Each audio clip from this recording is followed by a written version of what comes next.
नमस्कार, राम राम मंडळी. आता का नाही, मी कोल्हार खुर्द मध्ये आहे, तालुका राहुरी, जिल्हा अहमदनगर. खरं आहे का? हो, अगदी अगदी अगदी.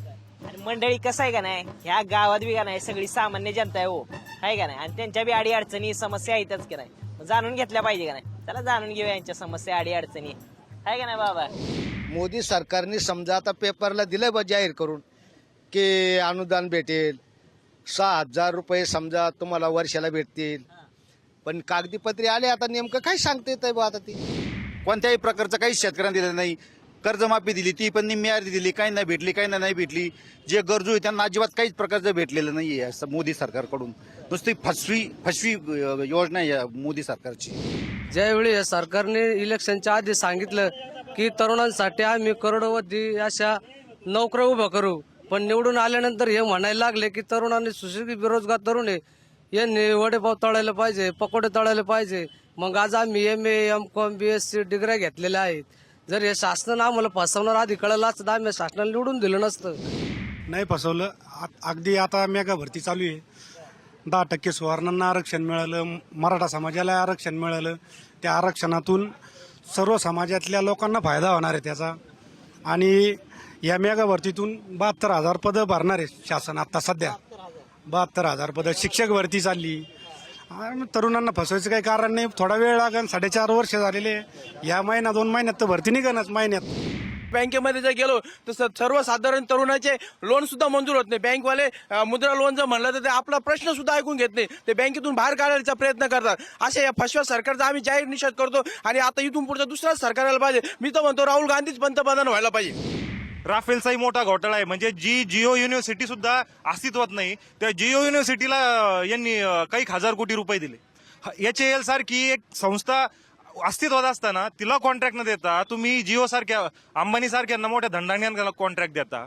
आज शेतकऱ्यांचा कांद्याचा प्रश्न आहे. हमी भावाचा कुठलाही प्रकार नाही. शेतकऱ्यांना मुळात कर्जमाफी द्यायची गरजच नसती पडली जर तुम्ही हमी भाव दिला असता. जसं MRP असते प्रत्येक गोष्टीला, जसं आपण प्रिंटेड प्राइस देतो, तशी शेतकऱ्यांच्या प्रत्येक मालाला तुम्ही हमी भाव द्या ना.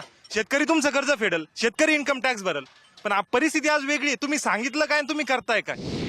70 वर्षात काँग्रेसने काय केलं हे भाजपवाल्या सांगतात, आणि भाजपने 4.5 वर्षात काय केलं हे सांगतात. भाजपने मनोवादी मनोस्मृती लागू करण्याचं काम केलं आणि बाबासाहेबांच्या राज्यघटनेला त्यांनी नाकारलं. भारतरत्न देताना सुद्धा त्यांनी हे केलं. आमचं म्हणणं गेल्या 20 वर्षापासून ह्या शैक्षणिक महर्षी महात्मा ज्योतिबा फुले आणि सावित्रीबाई फुले यांना भारतरत्न द्यावा ही मागणी त्यांनी नाकारली. त्यांनी जातीमध्ये युद्ध पेटून दिलं, धर्मामध्ये त्यांनी युद्ध पेटून दिलं. मागासवर्गीयाच्या आदिवासी मुलांना शैक्षणिकसाठी स्कॉलरशिप देण्याचं काम त्यांनी केलं नाही. त्याचप्रमाणे रिझर्व्ह जागा त्यांनी भरलेल्या नाहीये. शेतकऱ्याला फक्त कर्जमाफी नकोय, त्याच्या माल आहे, कांदा असो काही असो, तर त्याला हमी भाव हा व्यवस्थित मिळाला पाहिजे. किंवा आज शेतकऱ्याचा जो परपंच चालू आहे हा पूर्णपणे दूध धंद्यावर चालू आहे. की आमची मागणी अशी आहे की सरकारने दुधाला कमीत कमी 30 रुपये प्रति लिटर भाव हे शेतकऱ्याला द्यावा. नियम सरकारी लोकांना 95 सालची पेन्शन योजना चालू केलेली आहे. 2,62,000 कर्मचारी आहेत. हे सरकार आज नाही, उद्या नाही, परवा 9,000ची आमची मागणी आहे कर्मचाऱ्यांची. आता 1989ला धान्य काय भाव होतं, आज काय भाव आहे. इतर यांना पगार किती आहेत. वृद्धांना पेन्शन चालू करा, शेतकऱ्याला चाला. ज्या कर्मचाऱ्यांनी काम केलं, तुमची सेवा केली, त्यांना काय, त्यांच्या कुटुंबांना काय. 2019 आहे ना, 2000 मतदानाचं वर्ष आहे. तुम्हाला काय वाटतं, मोदी का गांधी, कल काय राहील. गांधी. का बरं गांधी. कारण मोदी सरकारकडून ज्या अपेक्षा होत्या शेतकऱ्यांच्या त्या काही पुऱ्या झालेल्या नाहीयेत. तुम्हाला काय वाटतं. गांधी. का बरं गांधी. कारण मोदी सरकार भ्रष्ट सरकार आहे. नाही, यावेळेस 100% राहुल गांधीच पंतप्रधान होणार आहे. कारण आम्ही बहुतेक ठिकाणी फिरलोय तर असं वातावरण आहे, ग्रामीण भागामध्ये, शहरी भागामध्ये संपूर्ण लोक गांधी घराण्याच्या मागेच आहे. नाही, नरेंद्र मोदीच या ठिकाणी पंतप्रधान होणार आहे. कारण चांगलं काम 5 वर्षामध्ये त्यांचं चालू आहे. दोन्ही पण पंतप्रधान होणार नाही, नरेंद्र मोदी पण होणार नाही, राहुल गांधी पण होणार नाही. शरदचंद्रजी पवार साहेब हेच पंतप्रधान झाले पाहिजे, कारण तेच शेतकऱ्यांचे जाणते राजे. बरं मंडळी, आता जाऊया पुढल्या गावातल्या लोकांच्या जरा समस्या जाणून घेऊया. कारण मी आहे सामान्य माणूस, कॉमन मॅन, आहे का नाही. चला या.